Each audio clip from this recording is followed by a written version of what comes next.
ones that got hurt worse. My first episode to young women and really talking to them about these are the options that are being presented to you. Less, less. Take off more clothes, do the most to get attention, right? If you think that that's freedom, the idea that you have to wear less and the idea that you have to get naked to be heard, you really think that's a form of freedom? Because that's slavery, that's bondage. I didn't have to take off my clothes to be heard in society. And these women will realize that when you follow these people that are self-imposed feminists. I'm a feminist. I do this. I'm a feminist. You hear that word over and over and over again. You'll find that the majority of them are miserable. Look at their lives and ask yourself a question. Do you think they are happy? Do you feel good when you do what they do? Right? When you're constantly looking for a dopamine hit from social media because you took your clothes off and you want somebody in your comments, a thirst trap with your ass out, right? And you want someone in your comments going, "Oh, you slay, bae. You slayed the day, bae." Hashtag Tuesdays, am I right? Yeah.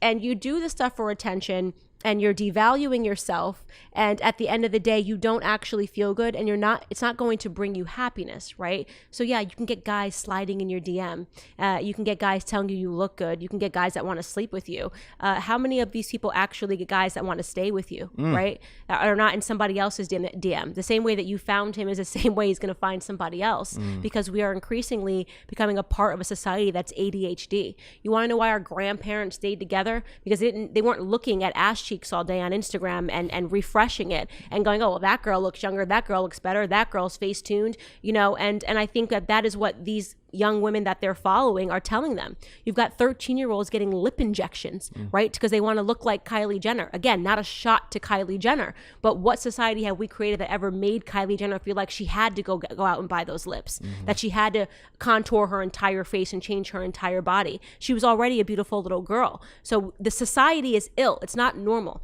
right? Don't let these people convince you that that's normal. That's cancer, and that cancer will become contagious to you if you accept that. You don't follow better role models.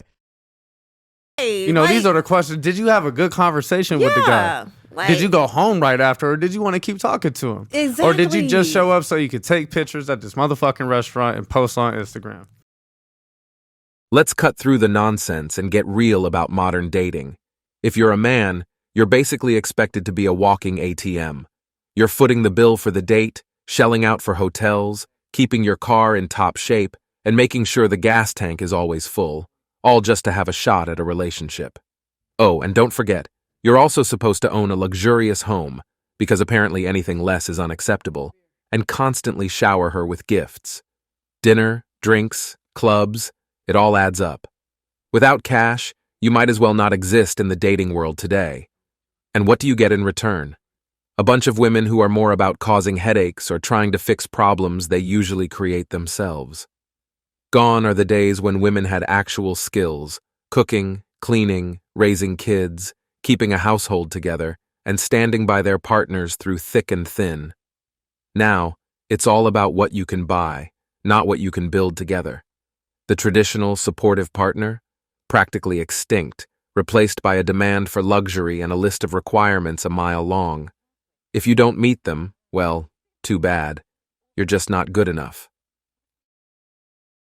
The total banishment of labels and traditions and concepts like chivalry from the dating scene has left everyone feeling paralyzed and confused. It means that most single people end up in a kind of stasis, a limbo, not knowing whether they're in a relationship or what to do if they are in one or what to call it. And nobody knows what to call anything. The fear of commitment that permeates our culture, the aggressive sort of casualness of everything, the insistence on approaching all matters, especially matters relating to love and relationships, in a way that diametrically opposes how our grandparents approached it. All of these factors have made the dating scene not simply difficult, but effectively non-existent. People don't date. They just sort of float along on the cultural current, hoping that they bump into another piece of debris before moving on to the next. There's no sense of purpose or meaning. Certainly there's no clear direction.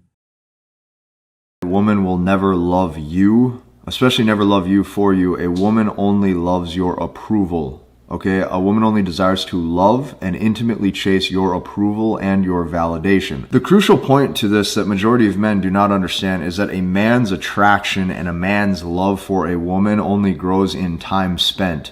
A woman's attraction and a woman's love for a man only grows in time apart.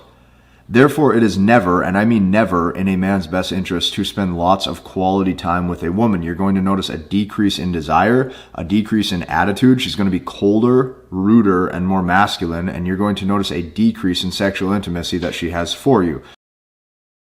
Red flag number 7 is when she has guy friends. There's some rare scenarios where like a guy and a girl are old childhood friends and there's legitimately no sexual tension between them, but almost always when a guy and a girl are friends, there's some degree of sexual tension. And even if the girl's not interested in the guy, a lot of times the guy has been friend zoned and he's just like hanging around to see if he gets an opportunity down the line. And if you're talking to a girl and you notice that she regularly hangs out one-on-one or even just texts one-on-one with other guys, she likes the validation. Those guys are waiting to swoop in if they can. And a lot of times, like, girls that have a lot of guy friends, they have one foot out the door in a relationship and they have like a lineup waiting for like, oh, if this relationship ends, it's okay because I have all these other guys that are interested in me. And then she never even fully invests into the relationship with you in the first place. How many guy friends you got? 0, but I'm friends with a lot of your friends. That's different though. Like, if I would want my girlfriend or my wife to be friends with my friends. It'd be weird if she wasn't. Let's face it, a lot of women today come to the table with zero effort, no skills, and absolutely no interest in sticking around when times get tough. This is why more and more Western men are saying forget it and opting out of dating altogether. Honestly, who can blame them? It's just not worth the hassle anymore. Women have become a headache to be around. Manipulative, spoiled, brash, and aggressive. No man wants to deal with that on a daily basis. Who would?